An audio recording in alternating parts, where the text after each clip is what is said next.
You know you have a good potluck when you walk into the lobby and the door is open so that you'd imagine the smoke's coming in, but all you smell is that delicious food. I was like, I need this as a scent in my house because this smells phenomenal.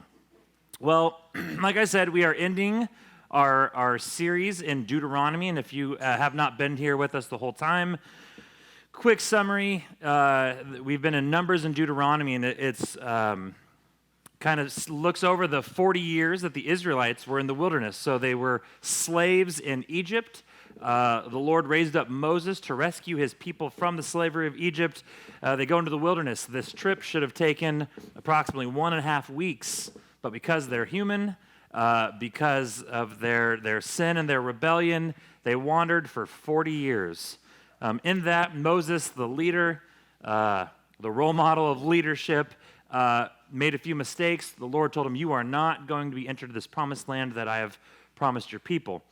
And so we've kind of been hearing hints of this transition from him to Joshua, and we see that today. We see the end of Moses' life. But before we get to that, naturally, I have a movie reference time. As you guys know, pop culture references, I like to use them. I like to use movies. I watch a lot of movies. A warning, I am going to spoil a movie for you, but it's fine because I think it's a terrible movie. I don't have a lot of pet peeves, but movies that have bad endings is just one of them, and it's not something I lose sleep over. But I am going to spoil this movie. Now, you can either get mad at me if you'd like, and I will just totally receive it. Tim, I was planning on spending all day to watch this movie, and you ruined my day. I will take that. I will own that. Or you can thank me for sparing your frustration with this movie ending. So the movie is called, and it's literally the title of our message, How It Ends. Who has watched this movie? You guys have better discernment than me. That's a good job. Apparently I just watched terrible movies. So it was this movie on Netflix. It was called How It Ends. The premise, young couple in love, right? So, the tension between him and his future father-in-law, and they're somewhere in the Midwest, Chicago. She's over on a business trip in Seattle. Well, some big major event, a natural disaster or a nuclear, you don't know, that's part of the frustration, happens off the West Coast.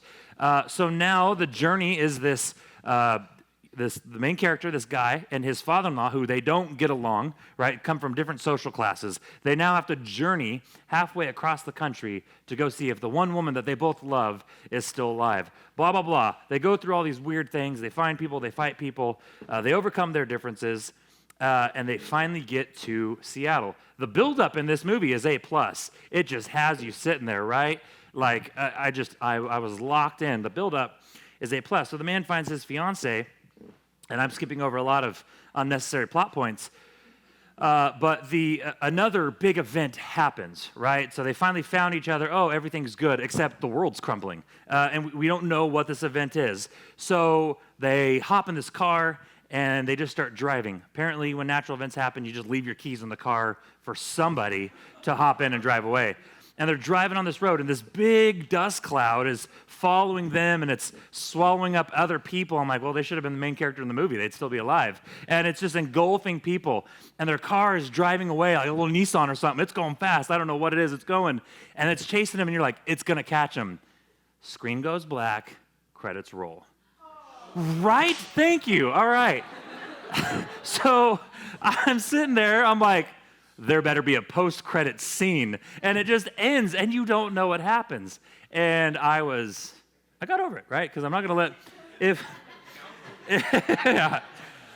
I'm seeing a counselor about it. No. I let myself, and immediately, right, you're like, when's a sequel to this movie going to happen? Well, weird. The movie wasn't good enough to have a sequel.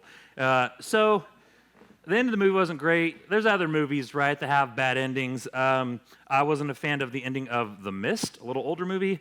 I don't know if you guys have seen it. I'm not going to take us through that story today, but I will eventually probably. So I say that because our summer-long journey is now coming to an end, and this has been foreshadowed a while, but now I read the verse that we all knew was going to happen at some point. It's in the last chapter of Deuteronomy, verse 5. So Moses, the servant of the Lord, died there in the land of Moab, just as the Lord had said. I applaud Moses for a lot of reasons. By no means was he perfect, but to go through the journey, to lead the people he had to lead, to have the conversations with God that he had to have, to where God said, hey, you're leading my people, you're still leading my people, although you are not going to enter into the promised land, they still were able to have that relationship. Now, Moses' death closes the door on a legendary life that had it all. He was 120, and you can kind of break it up into a couple checkpoints. He was 40 when he led the people out of Egypt, right? The Exodus was around 40. He was around 80 at the time, or I'm sorry, I got that wrong. 80 when he led the Exodus, 40 when he fled Egypt as an individual, 80 at the Exodus, and then 120 years at his death. So for those of you that think you're in the twilight of your life, maybe around 60 or 70, you could have another 50 years of just a wild time if you follow Moses' meal plan. So Moses' life could be a case study on a lot of things, right? Adventure, failure, success, leadership. Literally, his life has a what to do and a what not to do. But we are going to focus on this idea of leadership today. Because if you don't know it, everybody in this room has some responsibility of leadership in our lives, specifically to the ministry that we have in our life. So, I want to look at some leadership qualities of Moses real quick. He had it all. Like, he had the mistakes, he had the wisdom, stand off against evil rebellions. That's not something I can check off on my list yet. Mountain climbs. He had it all. He had to make a lot of decisions, and he made them right and wrong. My second pop culture reference, I don't know why, but I was thinking of the Kenny Rogers lyric from The Gambler. Like, I've been thinking about this for Moses for a while, right? You got to know when to hold them and know when to fold them, know when to walk away, know when to run. You never count your money when you're sitting at the table. There'll be time enough for counting when the dealing's done. And I was just thinking about, like, all right, well, the dealing's done now, so we can now look back on Moses' life. But he had to know when to go to the Lord. He had to know when to make these decisions. And he had to do that specifically in the wilderness for 40 years. I look at a week where I had to, we're in that business of having to tell Clara no. And she just looks at me and she smiles, and I'm like, well, that was all for nothing. And he had to maintain this leadership with these people for a long time. So I'm going to take a quick flyby of the leadership qualities of Moses that I think we could the ones I want you to write down. And then we are going to look at 3 paths of leadership in our lives. And I'm going to get more specific about what I mean by this leadership and what our ministry is as believers. And we're going to look at 3 paths of this leadership: coast, crash, or finish well. Sounds really discouraging, but we either coast in our lives, right, in our spiritual walk. You're either going to coast, you're going to crash, or you're going to finish well. So Moses, as a leader in the end of his life, right, he showed humility.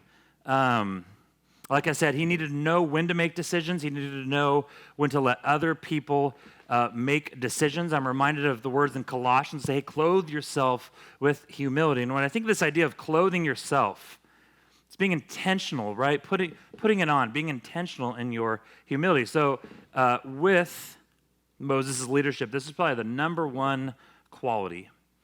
And that can be pointed to a few of these other points where the Lord said, someone's going to take over for you. I think of this idea of empowerment, right? With Joshua, God says, someone's going to take over for you. All this hard work that you've been building up to get to this promised land, someone else is going to cross the finish line.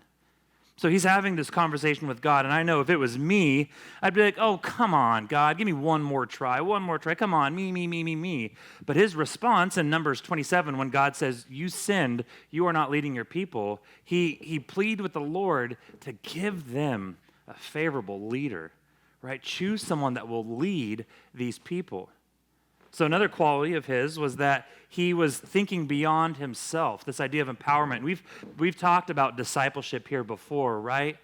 Unfortunately, it's safe to say that in about 50 years, not many of us are going to be here, except Bradley. Bradley's going to be here forever, right? But we're not going to be here, so kind of, well, what's next?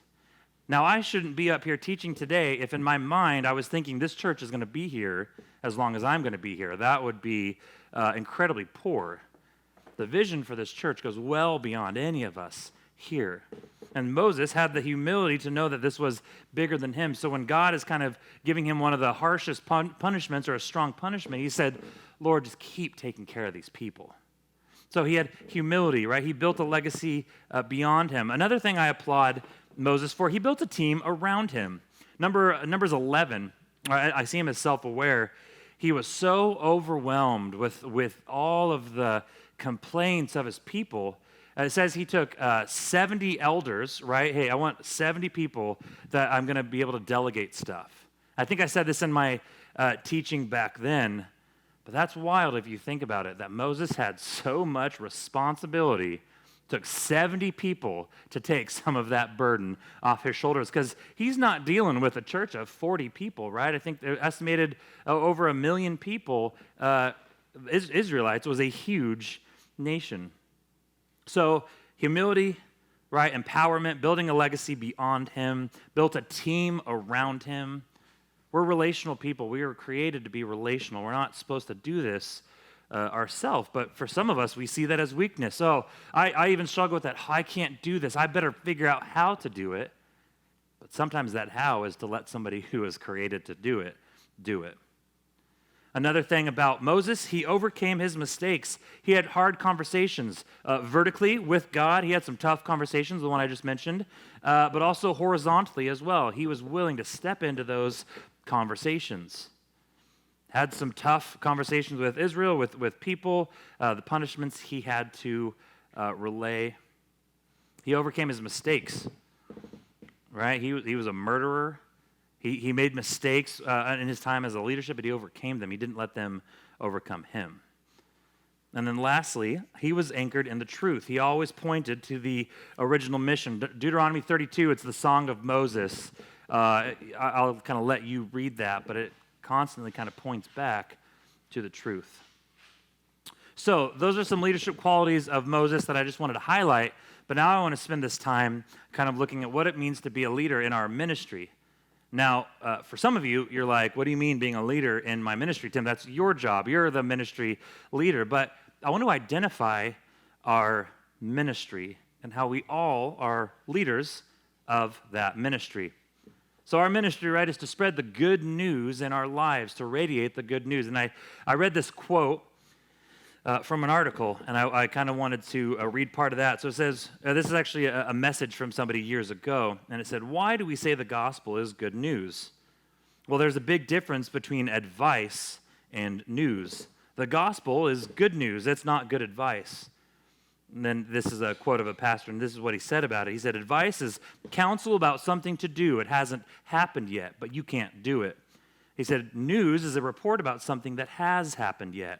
You can't do anything about it. It's been done for you. All you can do is respond to it. So as believers, our ministry and our life is how we respond to the transformation that Jesus has on our hearts because of what he did on the cross. We can't change what happened on the cross. We can respond to it. So our ministry then is to go out and share that good news. It's live out that good news. It's act out that good news of Jesus' transformation in our hearts. 3 quick points about being leaders in our ministry, right? There's 3 things. Abiding in the Word of God. John 15 says, remain in me, I will remain in you. For a branch cannot produce fruit if it is severed from the vine. You cannot be fruitful unless you remain in me. Yes, I am the vine, you are the branches. Those who remain in me and I in them will produce much fruit. For apart from me, you can do nothing. So we must remain in the Word of God. We must remain in the truth of God. I think I've said this before, right? The fruit of the Spirit. It's not the fruits of the Spirit. It's not this boxes that we check. It's fruit. It's something that is radiating, that is being produced from us if and only if we remain in the truth of the Lord. So being leaders in our lives means that we are constantly abiding in the Lord and we are constantly staying attached to Him. Using the gifts that God has given us. We're going to look at this with some examples of what not to do. But as believers, right, we have gifts to build up the body of Christ. We have things that we can do that others can't, right? Some of you might not know it yet, but you have the gift of mercy. You have the gift of being able to enter into really tough times with people. You see somebody that is just broken or disheveled or crying. I'm being transparent with you. For me, those are awkward moments. I'm the guy that walks over, hey, bud, how are you doing? Actually, there was a time where somebody was crying and I rubbed their back because that's what you always do. And they're like, why do people think I want to be touched when I'm sad? I was like, I don't have that discernment, right? So some of us have this gift of mercy. I have a friend, they walk out of their door every day and say, Lord, who are you going to reveal to me that needs mercy, right? Hospitality. Some of you guys, in your mind, you said, I have a house for one reason, and it's to open it up to people and share time with them, right? Hospitality, encouragement. I think JP has this gift, and I've benefited from it. It's this idea of building other people up, not flattering them. Hey, your shoes look good. Not really, but I have to say that. But building people up, right? Encouraging them. Sometimes having a little tougher of a conversation of, hey, I think this is something you can do to improve. Encouragement. There's many gifts, but using the gifts that God gave us. I think that's how we continue to be ministry leaders in our life. And then obviously combating the sin in our life, or fleeing from the sin and resisting the devil. James 4, humble yourselves before God, resist the devil, and he will flee from you.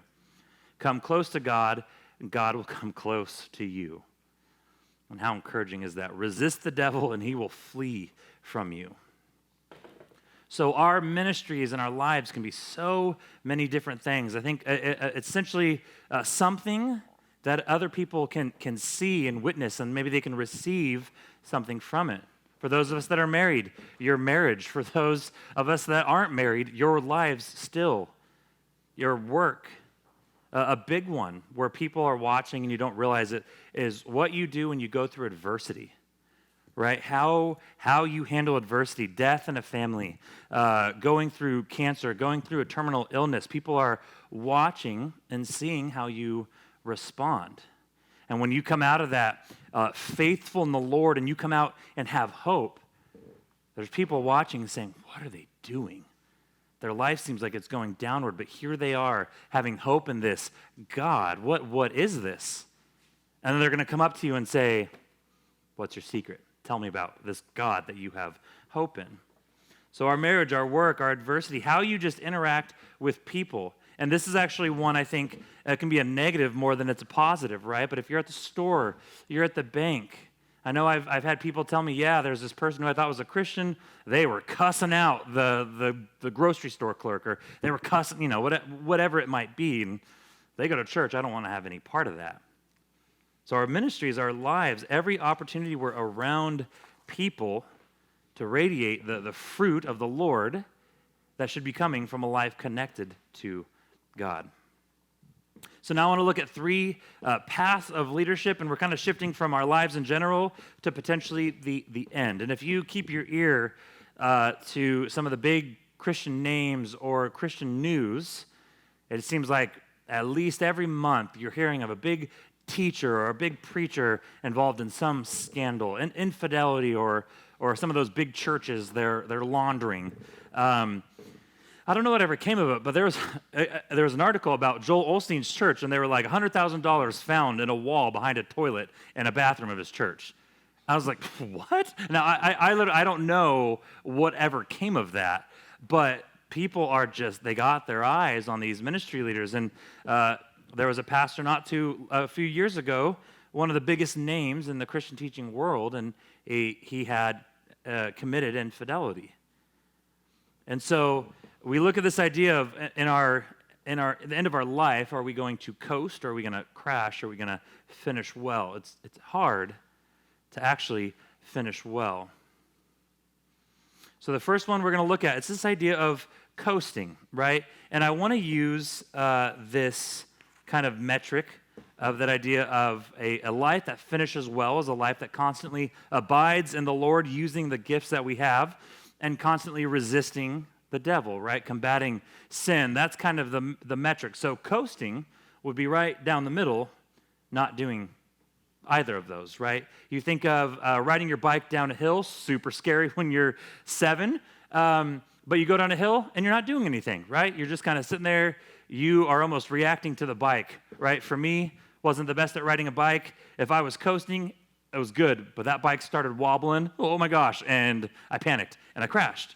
Right? So when you're coasting in your life, you're not seeking any new challenges, you're not taking risks, you are trying to find that most comfortable route in life possible. Now, unfortunately, a life that is pursuing after the Lord doesn't always line up with a comfortable life. I'm thinking of, it's not a cute verse, but it's 2 Timothy 2:22. 4 twos all in one verse. It's fun. It says, run from anything that stimulates youthful lust. Instead, pursue righteousness, living faithfulness, love, and peace. Enjoy the companionship of all those who call on the Lord with pure hearts. So to prevent coasting or to not coast, right, it's this difference between complacency, getting comfortable, or actively pursuing. I think of this idea of parenting, right? Parenting is not something where coasting works, right? So if I'm watching Clara, I either have a choice to completely neglect her, to not do anything, or to actively be in her life. Neglecting that is wrong, right? That's me going to the store, hey, just make sure you turn the oven off. That is not wise. Now, actively pursuing a relationship with Clara is what fills my heart with joy, right? It's building a tower so she can look at me and be like, awesome, boom, knock it down. She likes to be involved with doing the dishes and cooking, making a mess, right? But it's actively being a part of that. But to coast, to not do anything, would be to see me sit down, watch my movie, and her just run around, look at me and say, Dad, are you going to do anything? And then go out the doggy door and just do whatever she wants, not being involved in her life. And whatever she wants is picking up dog poop with her bare hands, right? So we are to pursue after a life with the Lord. This Greek word of pursue is the idea of running after, striving for, seeking after, being proactive in our relationship with God and not reactive. So we want to combat coasting in our life, not doing anything. We have to constantly train each other up. If you think about the spiritual gifts that I kind of referenced, right? None of them involve just doing nothing. And none of them are good if you're not doing it with other people. They were meant for relational people to be in relation with other people. I was thinking about examples of somebody who coasted, right, in the Bible. And Moses' life has every one of these examples in his life. But I was thinking of this idea. It might be a little stretch. One of you guys might be like, Tim, didn't really work. But this idea of Samson. So if you're not familiar with Samson, he took this vow, and the Lord said, your hair is never going to get cut. As a response to that, you are just going to have an unimaginable strength. Right, so his gifting was having this strength. Well, classic Samson, his weakness was women, right? So there were times where he would use his strength out of vengeance, out of anger, and then finally the story, if you don't know many Bible stories, you know the story of Samson and Delilah, where he essentially kind of gave in, was seduced, gave up his secret, and his hair was cut. And then he became weak, and then there's this little, there was, reconciliation. He gets his strength back, but pretty sacrificial. So Samson, again, when he disregarded the vow or his calling that God had for him, right, that's when his strength was taken away from him. So when he used his gifting for his own personal use, and I mean, if you don't know the story of Samson, killed 1,000 people with the jawbone of a donkey. Something he gathered, I forget the number of foxes, tied their tails together, lit the tail on fire, sent them into a village. I'm like, I get scared when I see a possum, and this dude's catching a bunch of fox and lighting their tails on fire. His strength was insane. But when that started getting used for personal gain, when he stopped pursuing what the Lord had for him and started sitting in his own strength, that's when things got troublesome for him. I'd say coasting is the most common thing for us as believers to be in, right? Because it's comfortable. For me, I'm not the biggest fan of conflict. Conflict is not something you find me just naturally going for. But in my life, especially as a pastor, as a believer, that's not something that I can avoid forever, right? Especially as we're living this life of following Jesus, we're going this way, and the rest of the world is going the other way. You're going to find yourself in that conflict. So coasting is tempting to a lot of us. Second one, crashing. I don't necessarily know if I have to spend a ton of time on this because it's pretty blatant, I guess, right? When you live a life, and this is a really sad one to see when you have leaders that fall into this. But essentially what's happening is that the sin in our life, I can boil it down to this. Sin in our life is not getting addressed, right? Because there's something and we think, oh, I can cover it, I'm not worried about it. But what the sin is doing is it's festering, it's just building. And then at some point it's going to get exposed. I've always thought about this with sin. Either we expose it to the Lord or he exposes it, right? It's going to get exposed at some point. And so then and when I say address, I'm talking about confessing it to people that you trust, right? I'm sitting down with somebody and saying, hey, this is an area in my life I don't have control over, and I don't know what to do. First off, can you pray with me? Second off, can you just walk with me? You know this. You have permission to now ask me about it. So when we crash with this idea of we as believers, we're living this life, we're trying to radiate Jesus, and essentially we radiate ourselves, and it comes to a big explosion. I'm sure if you're thinking about biblical examples, the one that comes to mind, Judas, one of Jesus's closest friends, one of the 12. But he had a secret motive of money. He betrayed Jesus. And then when that guilt kind of came over him, he hung himself. He did not address it how maybe you could have. So Judas is the example of crashing.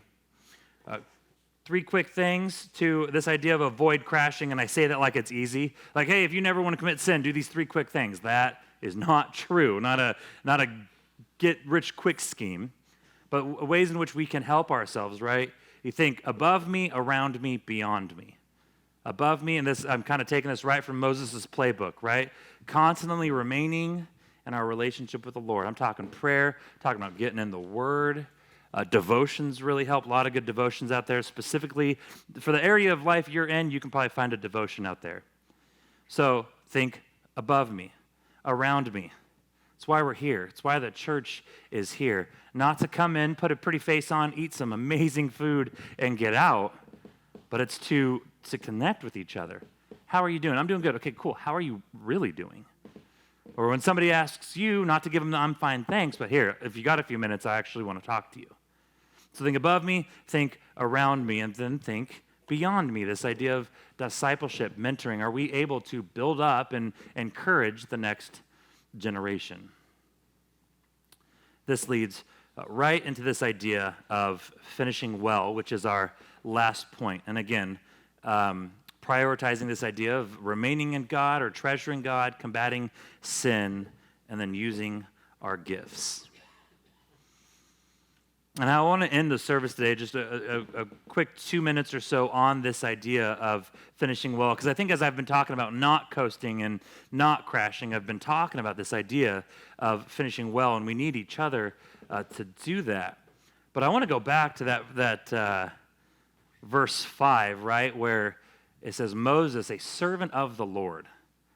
I think that's such a cool title, right? If you're thinking of a title at your funeral, what is going to be said, right? A lot of really cool things. They were an amazing musician. Nothing wrong with that. They were an amazing handyman. Nothing wrong with that. They were really funny. Nothing wrong with that. A servant of the Lord. This person used everything they had to serve God by serving other people. So we want to finish well. It's constantly staying in this mentality or this mindset of serving the Lord, of honoring the Lord in our lives by loving Him first and foremost and loving others as well. oftentimes I think we start thinking about ourselves or what we look like, or are we impressing other people that aren't the Lord? I read this quote, two kind of quotes back to back. It said, "We hide weakness because of a desire to impress. We desire to impress because we fear weakness." So are we willing to overcome those things? And I know our weakness is, I'm not good enough. I can't do anything, right? I can't serve anybody. Well, that's a lie. We are followers of the Lord. He gave us gifts to serve other people. Another quote, I kind of throwing these out there randomly, but said, this kind of blew my mind, which is why I want to share it. Jesus doesn't want our strength. He wants to give us his. Jesus doesn't want our strength. He wants to give us his. So my encouragement today is that as we are thinking about the end, and again, the end of our lives, for some of us, maybe it's 10, 20, 30, for Bradley, 150 years away. I don't know why I've decided Bradley's this timeless gem, but you are. So I just want us to kind of, again, remain in the Lord, constantly abide in him, and I'm not saying this is going to give us a problem-free life, because it won't. Problems are going to fall into our lap. Problems that we created, problems that we don't actually deserve or didn't create, other people's problems. But I'm pretty confident that as we remain connected to the Lord, as we continue to have faith in the Lord, and as long as we have each other, that's a recipe to get through these together. So I want to end our time here. Kathy, Sue, and Bradley, feel free to come up whenever, but I want to end it with some prayer. And what I'm going to do is I'm going to kind of give a prompt and then going to leave 30 to 60 seconds of silence where I just want you to come to a place with the Lord. You can either just pray, you can be quiet, you can just kind of listen to the silence or the band getting ready, but just kind of give your mind some time. And we're going to pray for a few things. We're going to pray for those around us, literally pray for each other, right? I'm talking about us finishing well. Well, it does us no good if the people around us aren't finishing well also. So pray for them. Going to give you a time to give your weaknesses to the Lord, a time of confession. Hey, God, this is where I'm struggling. I'm thinking about what Tim says. I'm thinking about my life as a ministry. I don't believe him because of this. Give that to him. And then we're going to take a little bit of a left turn, and we're just going to pray to the Lord. And again, this can be quiet prayer. Do however you communicate to the Lord, do it. But we're going to end with praying for our firefighters and all of those that are combating the fires that I think literally have us 360 degrees surrounded. So I'm going to kind of give you the prompt, give you some time. Bradley, if you feel comfortable playing a little background strum, no big deal. Silence isn't bad. So take the next minute and just pray for those in your life around you.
Lord, I want to lift up those in our fellowship and our lives in general.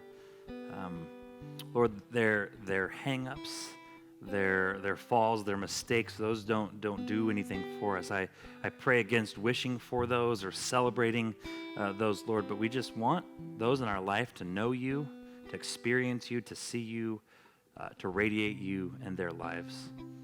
Lord, I know each and every one of us here, we have somebody in our mind. I just give that person to you, or that you may just come around them, that you may reveal yourself to them, that your love may fall on them, Lord.